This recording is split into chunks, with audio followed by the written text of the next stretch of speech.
who we are. You have to be one of us to know who we are. You're not even going to know we exist unless you're one of us. We suffered in childhood. We almost died. Or, for all purposes, we did die.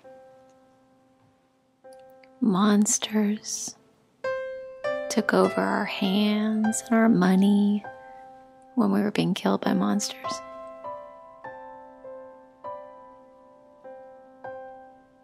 And some children really die. But we lived.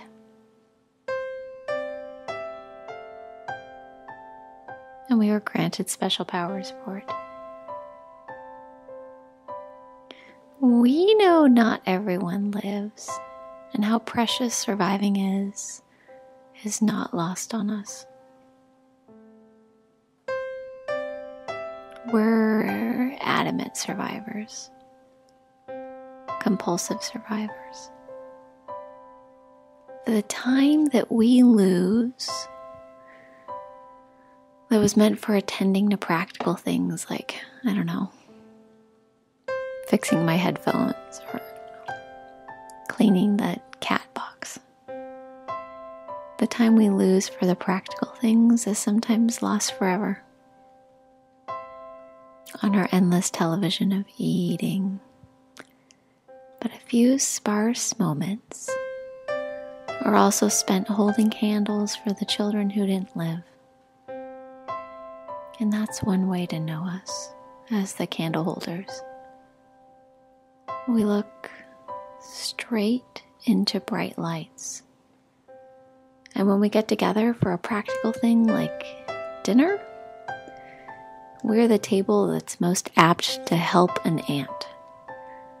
All of us, easily teary-eyed, wet-eyed, suggesting love if you're fluent in our language. How precious surviving is not lost on us. We have some really bad problems over dazzling lights.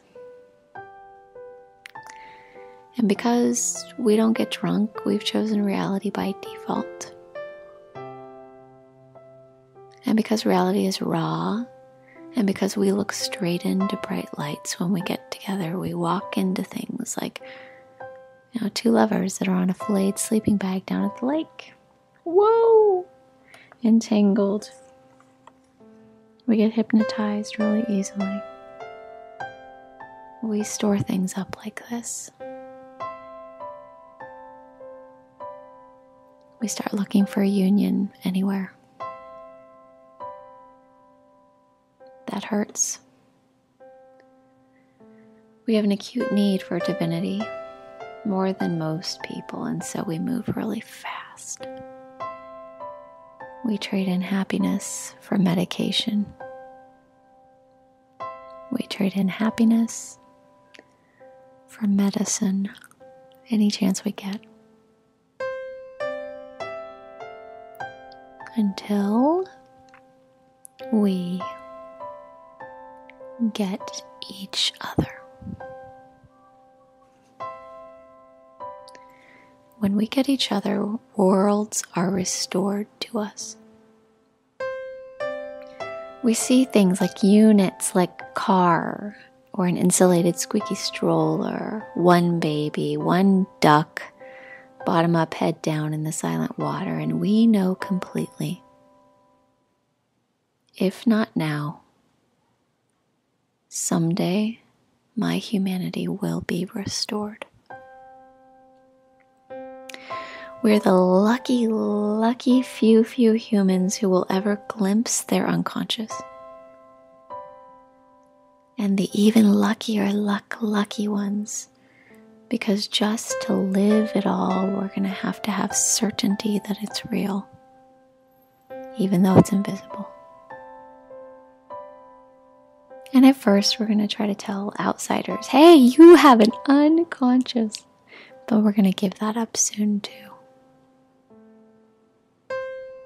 Because we're resigned in our ambivalent joy to reality. Things like a little gray dog passes and we launch into delight. Delight is another way to find us. All the things that drunk takes to do, we're doing it on our own. We dance, really funny. We cry readily, and we tell the truth. We become accustomed to things like, new worlds, like fish breathe in water. And we are each and every one poignantly eloquent because our very lives rest on being able to communicate subtlety.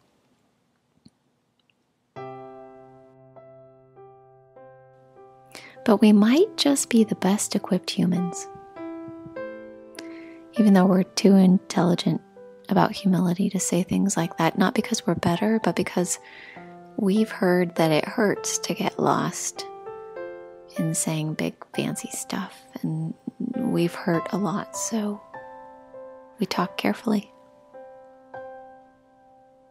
We love wider. We praise heroic acts. Someone trembles, presents a tiny almond that they found, or they grew, or they cooked, or bought, or didn't buy, or earned, and we shimmer at the eye. It means, your courage frees me. And that's how we collapse ourselves. Still, I would like to present an almond here if you'll let me. I do believe we are the lucky ones. Now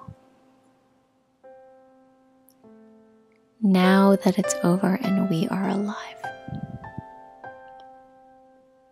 To be on the far side of hell is the best position to live from. So what if we hoard popsicles? So what if we're annoying? So what if we stream anxiety like geysers? We get to be one of us. And in the big world, even our personal least favorite one of us, if we see her or him on the street, we recognize our key back to our humanity.